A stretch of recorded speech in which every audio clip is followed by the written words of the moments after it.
여러분, 우리 중에 누구 한 사람도 하나님을 직접 만나본 사람은 없습니다. 혹시 하나님을 직접 보신 분 계세요? 네. 그분은 교회에 계시면 안 됩니다. 지금 병원 가셔야 됩니다. 우리 중에 그 누구도 베들레헴에서 태어나신 예수님을 직접 만나본 사람은 없습니다. 그러나 우리가 하나님을 알고 예수님을 압니다. 그거는 하나님의 증인이 되시고 예수님의 증인이 되신 성령님께서 우리를 하나님과 예수님을 알게 하신 거예요. 그러니까 우리가 하나님을 알고 예수님을 안다는 것이 바로 성령께서 우리와 함께 하신다는 확실한 증거입니다. 그래서 우리는 성령의 사람입니다. 하나님과 예수님을 알게 된 저와 여러분은 그래서 성령의 사람이에요. 하나님의 영이신 성령, 그리스도의 영이신 성령이 우리와 함께 하시기 때문입니다. 목사님, 저는 성령 충만하지 않은데요. 아무리 생각해도 교회도 들락날락 하는데 저 성령의 사람 아닌 것 같아요. 그렇지 않습니다, 여러분. 우리가 들락날락 하는 거지 성령님이 들락날락 하시는 분이 아니세요. 여러분, 소가 낳은 새끼가 뭐죠? 송아지예요. 말이 낳은 새끼가 뭐죠? 망아지예요. 개가 낳은 새끼가 뭐죠? 개새끼가 아니라 강아지예요, 강아지. 그럼 사람이 낳은 새끼는요? 애기죠. 갓난 애기가 맨 처음에는 사람 구실 못하는 것 같아요. 맨날 울기만 하고 맨날 똥만 싸요. 저 서울대공원에 있는 훈련된 침팬지가 더 사람 같아요. 그러나 침팬지가 아무리 사람 흉내 내도 그건 침팬지가 낳은 침팬지 새끼지 그건 사람이 아닙니다. 갓난아이가 사람인 이유는 사람이 낳았기 때문이에요. 하나님의 자녀는 하나님이 낳으신 거예요. 위로부터 다시 새롭게 낳으셨어요. 성령으로 거듭났어요. 성령께서 낳아주신 거예요. 성령께서 낳아주셨기 때문에 성령의 사람인 거고, 하나님께서 위로부터 다시 낳아주셨기 때문에 하나님의 사람인 거예요. 하는 짓 보니까 하나님 자녀 같지 않아요.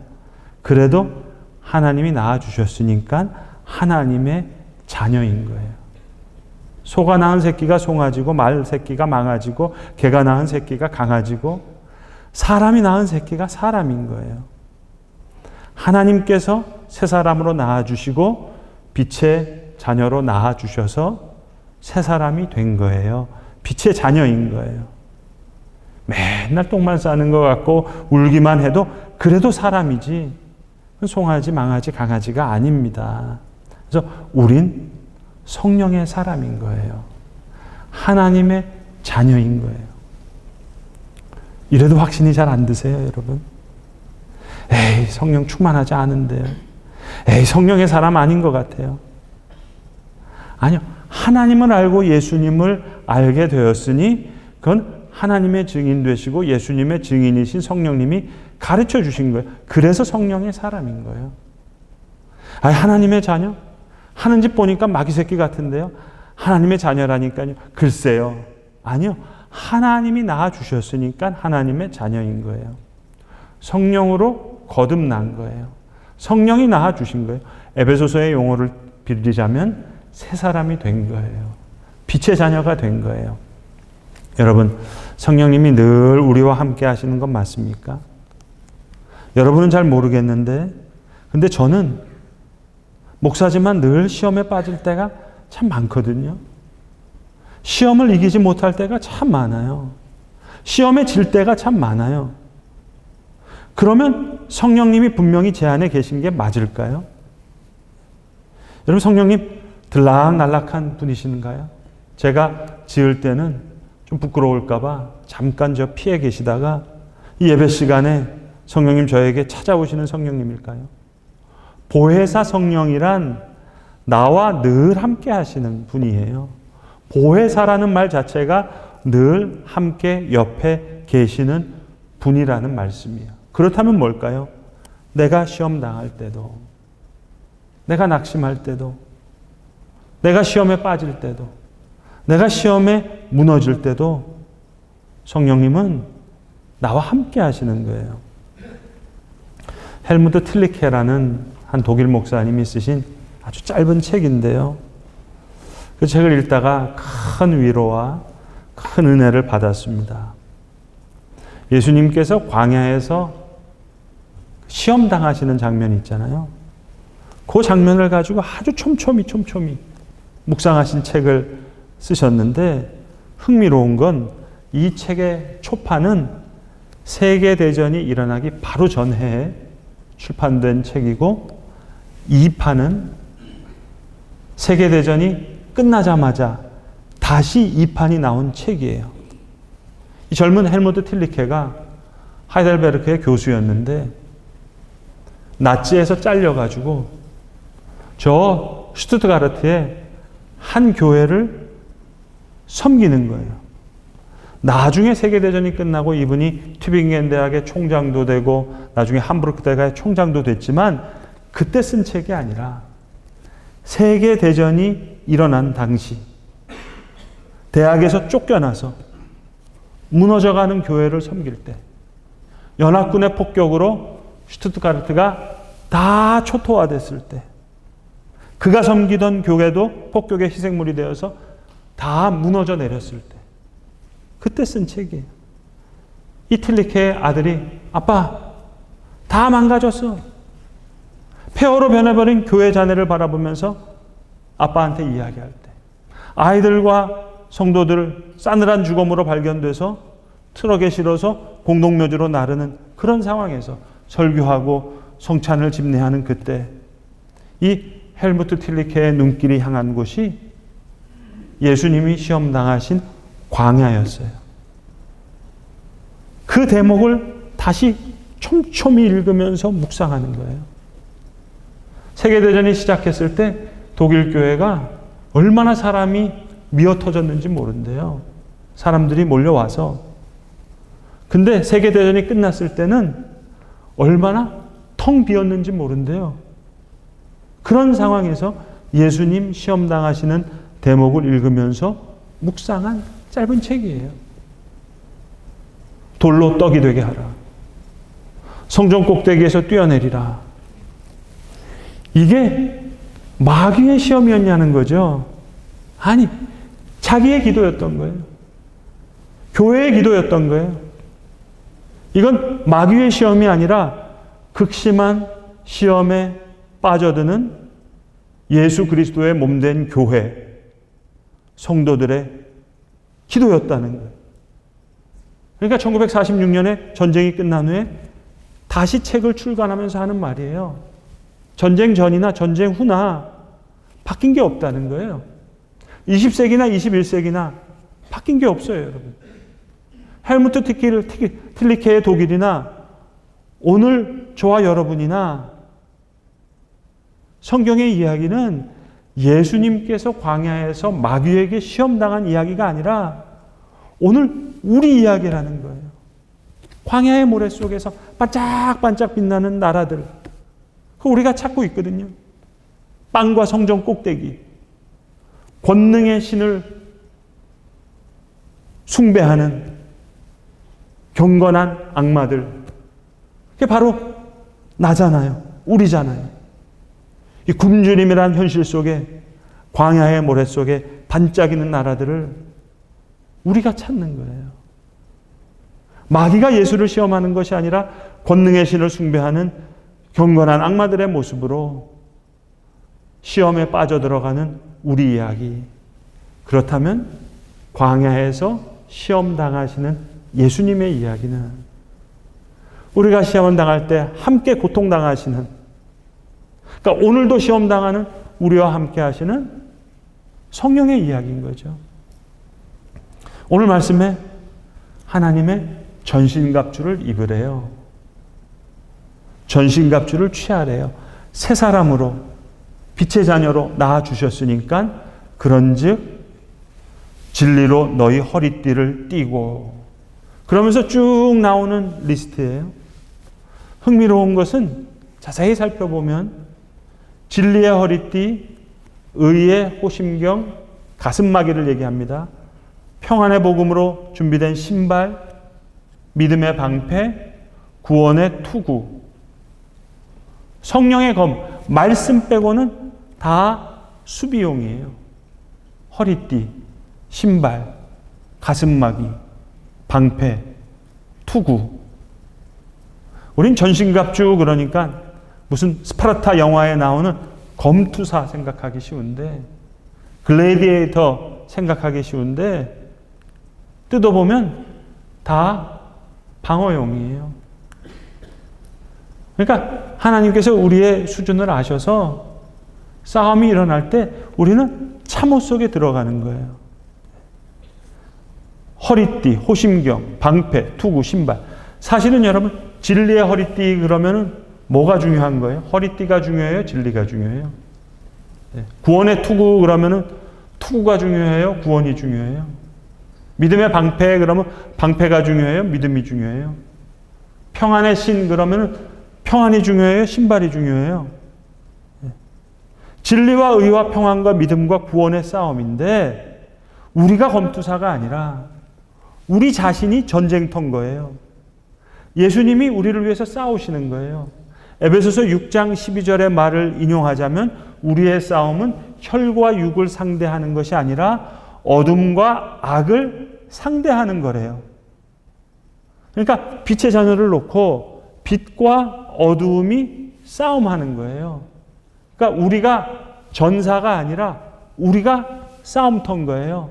그러니까 브레이브하트에 나오는 멜 깁슨처럼 프리덤 그러면서 막 외치면서 말 타고 뛰어나가는 게 아니라 빛의 자녀가 사실은 전쟁터인 거예요. 우리 자신이.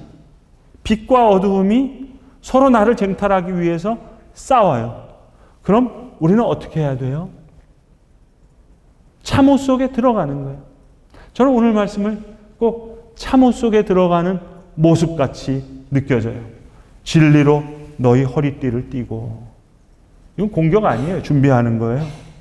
의의 가슴마개를 붙이고 평안의 복음이 준비한 것으로 신을 신고 모든 것 위에 믿음의 방패를 가지고 준비하는 거예요. 방어하는 거예요. 이로써 능히 악한 자의 모든 불화살을 소멸하는 주먹을 휘두르는 게 아니라 구원의 투구를 쓰고 주먹을 휘두르는 전사라기보다 전쟁터와 같이 변해버린 나의 삶 속에서 주님 싸우실 수 있도록 성령님 싸우실 수 있도록 말씀으로 싸우실 수 있도록 나는 참호에 들어가는 거예요. 헬무트 틸리케는 2차 세계대전 동안에 막 싸우면서 승리한 게 아니라 긴 싸움간의 참호 속에 들어가서 예수님께서 마귀의 시험을 이기신 것을 보면서 아, 이게 예수님의 이야기가 아니라 시험에 빠져드는 우리 이야기구나. 그 우리를 위해서 예수님이 고통당하시는 거구나. 그걸 묵상한 거예요. 여러분, 광야의 시험을 이기신 주님. 천사가 내려와서 시종 들었다 그러는데 예수님 걸어가신 길은 십자가의 길이잖아요. 고난의 길이잖아요. 영원한 상처의 길을 걸어가시잖아요. 영광의 길이 아닌 것처럼 보여. 개선 장군의 길이 아닌 것처럼 보여. 어떻게 하나님이 위풍당당한 개선 행렬이 아닌 다른 길을 걸으실 수가 있죠?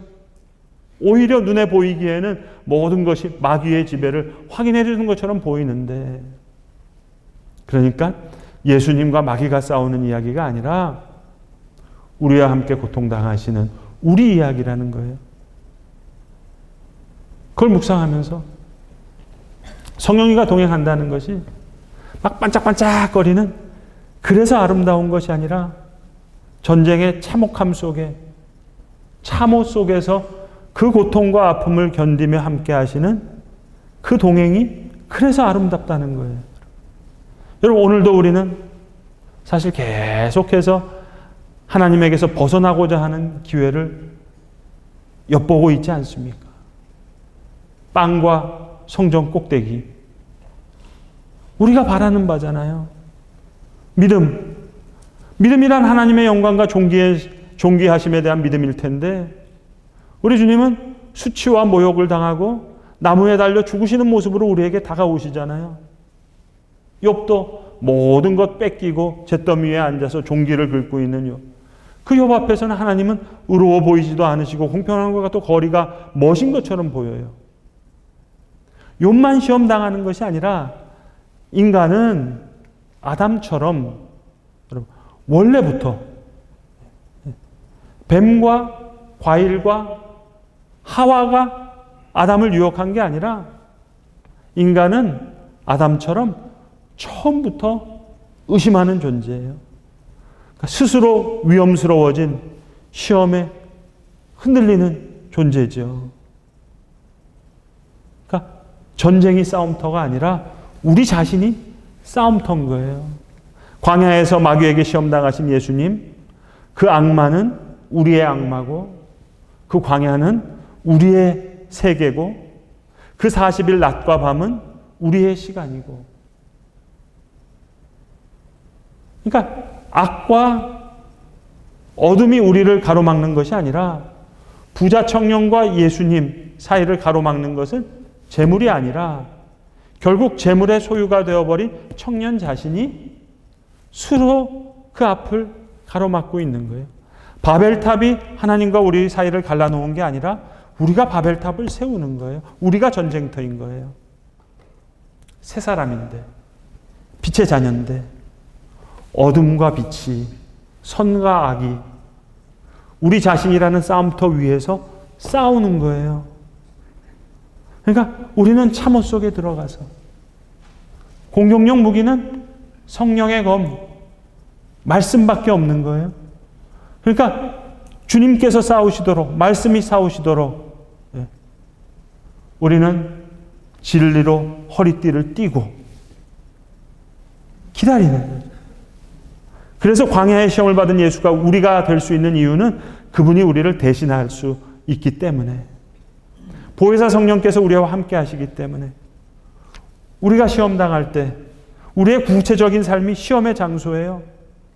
그러니까 우리 자신이 어둠과 악에 싸우는 전쟁터가 될 때 그 싸움에서 이길 수 있는 방법은 막 프리덤 그러면서 말 타고 나가는 게 아니라 참호 속에 들어가서 진리로 허리띠를 동이는 거예요.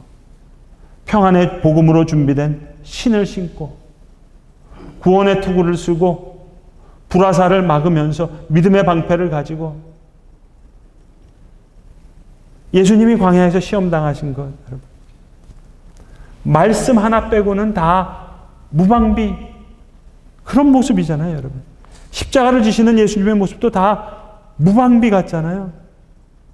그런데 십자가 그늘 아래서 종의 모습으로, 형제의 모습으로, 십자가에 못 박힌 자의 모습으로, 시험당하는 자의 모습으로 오신 예수님의 모습이 하나하나 벗어 던져지시면서 만왕의 왕으로, 만주의 주로 모습을 드러내십니다. 오늘 우리가 시험당하는 그 자리에도 보혜사 성령님은 시험당하는 자리에 우리와 함께 하시는 거예요. 우리가 들락날락하는 것이지 성령님은 들락날락하지 않으세요. 무방비의 은혜예요. 십자와 같은 이 무방비의 은혜가 아름다운 거예요. 연약한 우리와 함께 하시는, 무기력하게 함께 시험당하시는 것 같은 보혜사 성령의 동행이 그래서 아름다운, 반짝반짝거려서 아름다운 것이 아니라 우리와 함께 하시기 때문에, 주님이시면서 형제예요. 왕이시면서 동행자예요. 다스리시면서 함께 고통당하시는 분이에요. 이 기적이 우리에게 평화를 선물합니다. 보혜사 성령께서 우리와 함께 하시는 이 기적이 우리에게 평화를 선물합니다. 이 귀한 성령의 선물을 받은 우리에게 우리는 성령의 사람인 거예요. 광야에서 시험당하신 예수님처럼 보혜사 성령께서 오늘도 우리가 시험당할 때 우리와 함께 하시는 겁니다. 이 성령이 주시는 평화의 선물을 성령의 사람은 기대하고 사모하고 찬양하는 것인 줄로 믿습니다. 기도하겠습니다. 아버지 하나님, 사탄이 만들어내는 가장 깊은 시험에 우리가 떨어질 때도 예수님 거기서 우리와 함께 고통당하시는 것을 믿습니다. 보혜사 성령님, 우리와 늘 함께 계시는 분임을 아는데 우리가 시험 당할 때도 성령이 함께 하시며 연약한 우리를 도우시는 줄로 믿습니다. 진리로 우리의 허리띠를 띠고 의의 가슴마개를 붙이고 평안의 복음이 준비한 신을 신고 믿음의 방패를 가지고 주님 모든 불화살을 소멸하는 구원의 투구를 쓰고 주님께서 우리를 위해 대신 싸워주시는 그 싸움을 이길 수 있는 예수의 제자, 성령의 사람 되게 하여 주시옵소서. 우리 구주 예수 그리스도의 이름으로 기도드리옵나이다. 아멘.